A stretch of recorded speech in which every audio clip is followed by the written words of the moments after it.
Hi guys, this is Kinetics 108 and topic for today is energy diagrams and activation energy, or the topic for Kinetics 108 is.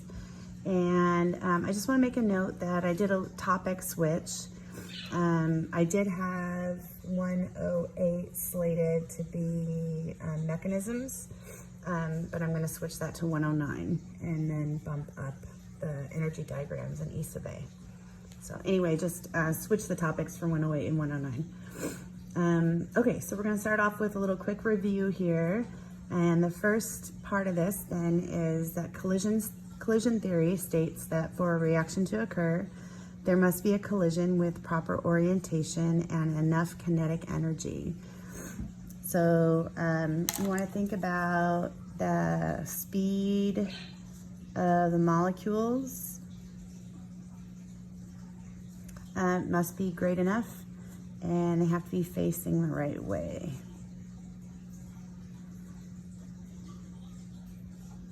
In order for a reaction to take place. Okay, so we're going to move on with kind of a new idea here, and that is that reactions are expressed and analyzed in energy diagrams.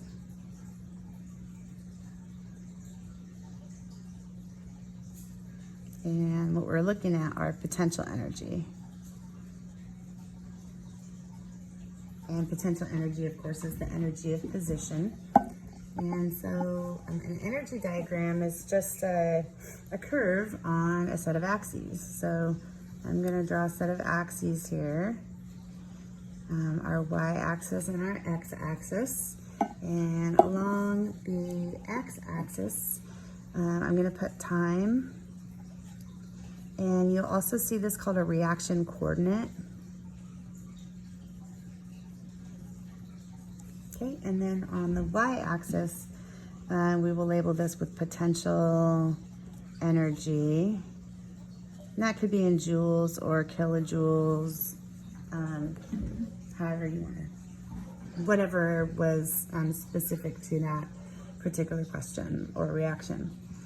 Okay, so if we're looking at a reaction and this is the beginning of the reaction, right, where time is 0, we can choose for our reaction to start here at its certain potential energy, and this is all relative. And so we're going to say that we're talking about a reaction of A2 plus B2 makes 2AB. So the potential energy to start with would be where we have A2 plus B2. Okay, and so we'll say that A2 and B2, they come together to collide, just like what collision theory states. And the potential energy goes way up here. And what happens is that the bonds stretch, right? So we end up with A, and the bond stretched way out with its other A, stretched as far as it can stretch without breaking. And then we have B stretched way out as far as it can without breaking. So the bonds stretch way out, and then they snap. And these two new bonds, AB and AB, are made, and energy is released. Okay, so a couple things that we want to recognize is that at the very top of this diagram is A stretched from A and B stretched from B, and this is called an activated complex.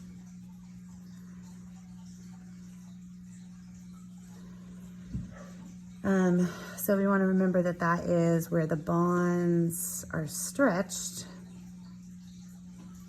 as far as they can go without breaking.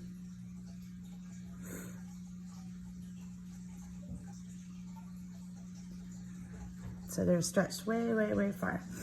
And that's an activated complex. Okay, And then down here, so we have A stretched and B stretched. Down here, we would end up with 2A bonded to B.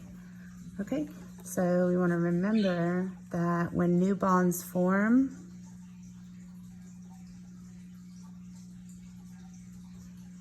energy is released. Okay, and a couple things that we want to remember, and that is that the energy difference between where we start and our activated complex, this energy difference is called an activation energy. So E sub A.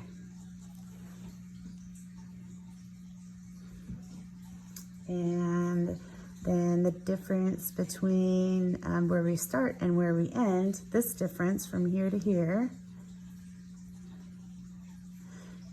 this is the overall change in energy for the reaction. So, and this shape for an energy diagram is the shape of an exothermic process. So we want to keep that in mind. And I'm just going to draw a really quick little kind of sub graph here. The exothermic processes look like this. So this is the shape of an exothermic. This is where the products are at a lower potential energy than the reactants. Okay, so we went from higher potential energy to lower potential energy. Overall, we have released energy, so we'd have a negative delta E here, or a negative delta H, if we're measuring energy in terms of heat. Okay, and then in addition, so this is the same shape. In addition, if we had another where we had our energy starting here, and then we went up and over the hill, but then we didn't come down as far, this is an example of an endothermic energy diagram. So you can see that our energy difference, remember that's from the start to the end, this delta E or delta H is positive. So this would be an example of where we're getting out less energy than what we put in. This difference from here to here and from here to here, these are still the activation energy, E sub A. Okay, and then so for endothermic, in an endothermic process, I'm just going to write up here because I have some space. The reactants are at a higher potential energy than the products. Oh, sorry. Dang it, I just messed that up.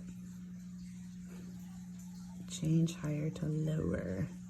And that's evident because this is lower than this. So the reactants are at a lower potential energy than the products.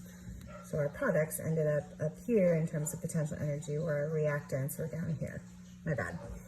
So endothermic, we have a positive delta H or positive delta E.